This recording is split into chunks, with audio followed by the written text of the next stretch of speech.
हम अपने चैप्टर को आगे बढ़ाते हुए अपना नेक्स्ट टॉपिक स्टार्ट करते हैं, जो है सिएलोलिथियासिस। जो सिएलोलिथियासिस है, बेसिकली ये हमारे पास क्या होता है, एक स्टोन फॉर्मेशन हो जाती है। सही है, स्टोन या हार्ड कैल्सिफाइड मास जो है वो हमारे पास सैलिवरी ग्लैंड में बन जाता है, जिसकी वजह से हमारे पास सैलिवा के फ्लो में हिंड्रेंस आ रही होती है। तो सिएलोलिथियासिस बेसिकली हमारे पास होता क्या है, एक हार्ड कैल्सिफाइड मास जो है वो फॉर्म हो जाता है किसमें, सैलिवरी डक्ट में।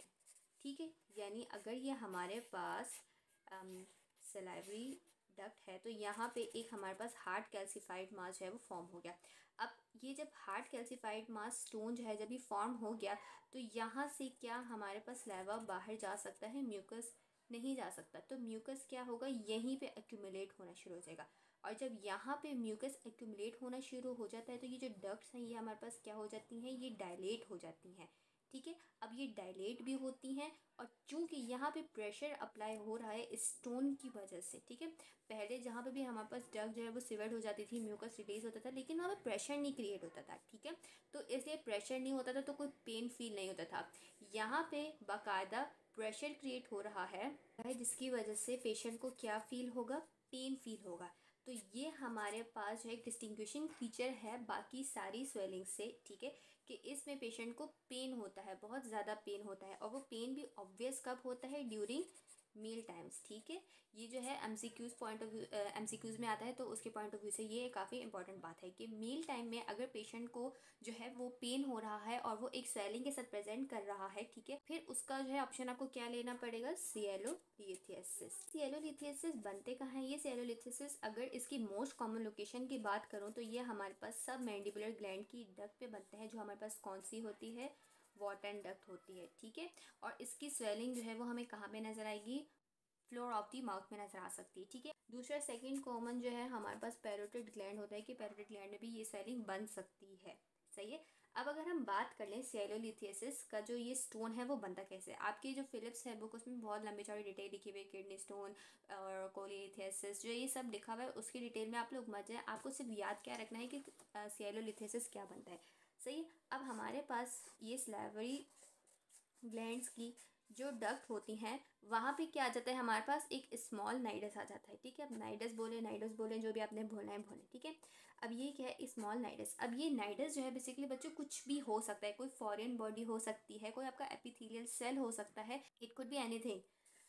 तो ये स्मॉल नाइडस पे जब आके हमारे पास सॉल्ट जो है वो प्रिसिपिटेट होने शुरू हो जाएंगे, नाइडस को बड़ा करते रहेंगे और एट दी टाइम चूंकि अब ये आहिस्ता आहिस्ता स्टोन बड़ा हो रहा है, ठीक है, पूरी डग ब्लॉक हो गई और हमारे पास स्लैवा का कंप्लीट फ्लो रुक गया। ठीक है, पहले जब छोटा होगा तो ऑब्वियसली बात है साइड से स्लैवा निकल के जा रहा होगा, थोड़ा बहुत अपना रास्ता निकाल रहा होगा, लेकिन जब कंप्लीट फ्लो रुक जाता है ना बच्चों, तो पेशेंट को ज़्यादा पेन फील होना शुरू हो जाता है, जो वो बर्दाश्त नहीं कर सकता। फिर क्या होगा, जब इसकी ऑब्स्ट्रक्शन हो गई कंप्लीट और फिर भी पेशेंट उसको ट्रीट नहीं करवा रहा, तो अगर ये बहुत काफ़ी लंबे अरसे तक रहेगा ना तो उसके बाद क्या होगा कि जो हमारे ग्लैंड है ना बच्चों, ये जो है इसमें मसले शुरू हो जाएंगे। यानी फिर हमारा ये जो ग्लैंड है इसके जो एसिनार सेल हैं ये भी काम करना छोड़ देंगे।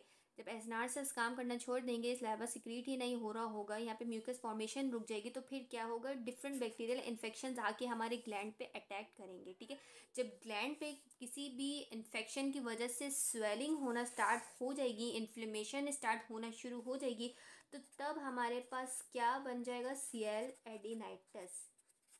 तो तब जो प्रॉब्लम यानी कि तब जो हमारे पास प्रॉब्लम क्रिएट होगी वो क्या हो जाएगी, सियल एडिनाइटिस। ठीक है, यानी सिएलोलिथियासिस के कॉन्सिक्वेंसेस में हम क्या बोल सकते हैं कि सियल एडिनाइटिस भी हो जाता है अगर सिएलोलिथियासिस को पेशेंट ना ट्रीट करवा रहा हो।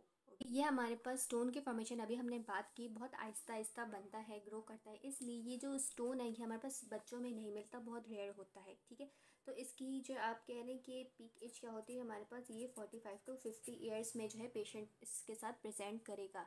सही है, अब कभी कभार क्या होता है कि कुछ स्टोन जो है वो हमारे पास एसिम्प्टोमेटिक होते हैं। ठीक है, शुरू में तो ये एसिम्प्टोमेटिक होगा हमारे पास, क्योंकि ऑब्वियसली बात है जब छोटा सा स्टोन होगा तो स्लेवरी फ्लो में हिंड्रेंस नहीं क्रिएट करेगा, तो पेशेंट को पेन फील नहीं हो रहा होगा।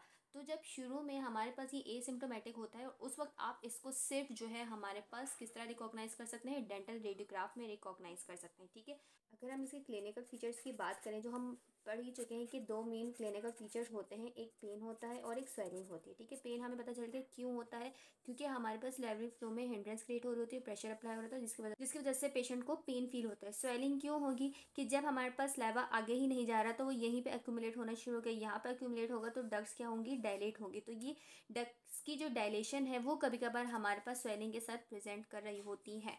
ठीक है, ये दोनों सिम्टम्स हमारे पास मील टाइम में ज़्यादा हमें ऑब्वियस फील हो रहे होंगे। ठीक है, सॉरी, पेशेंट को जो है वो मील टाइम पे ज़्यादा फील हो रहे होंगे। क्यों? क्योंकि मील टाइम हमारे पास एक ऐसा वक्त होता है कि जब पेशेंट का जो है वो फूड इनटेक की वजह से सैलिवरी फ्लो जो है वो मैक्सिमम हो रहा होता है। ठीक है, तो जब सैलिवरी फ्लो मैक्सिमम होगा और कोई ऑब्स्ट्रक्शन बीच में होगी, पेशेंट को क्या पेन और स्वेलिंग की जो है वो कंप्लेन होगी।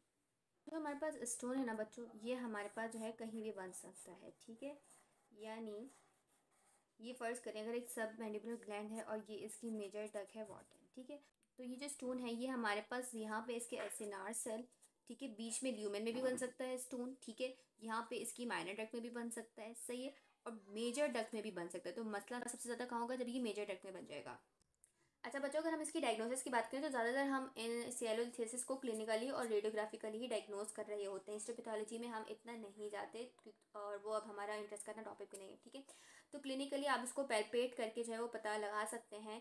ठीक है, अगर जो है हमारे पास सब मैंडिबुलर ग्लैंड में ये सिस्ट बनी हुई है तो आप फ्लोर ऑफ द माउथ को पैल्पेट करेंगे। अगर पैरोटिड एरिया में है ये सॉरी सियर, अगर ये स्टोन पैरोटिड एरिया में बनी हुई है तो आपको रेमस पे इसकी स्वेलिंग जो है वो विजिबल हो रही होगी। और रेडियोग्राफिकली जो है, क्योंकि हार्ट कैल्सिफाइड मास होता है तो रेडियोग्राफ में ये विजिबल हो सकता है। उसके लिए आप ऑक्लूजल या पैनोरामिक रेडियोग्राफ जॉन से करवाना चाहें करवा सकते हैं। ठीक है, अब होता ये कि अगर ये स्टोन जो है वो इतना कैल्सिफाइड नहीं है, जो हमारे पास रेडियोग्राफ में विजिबल नहीं हो रहा, तो तब फिर आप और दूसरे तरीक़ों में जाएंगे, पैनोरामिक फिल्म वगैरह जो भी आपको करवाना चाहें आप तब करवा के इस सिएलोलिथेसिस को डायग्नोस करें। ठीक है, तो यहाँ पे हमारा टॉपिक ख़त्म हो गया है। मिलते हैं आपसे नेक्स्ट वीडियो में, तब तक के लिए अल्लाह हाफिज़।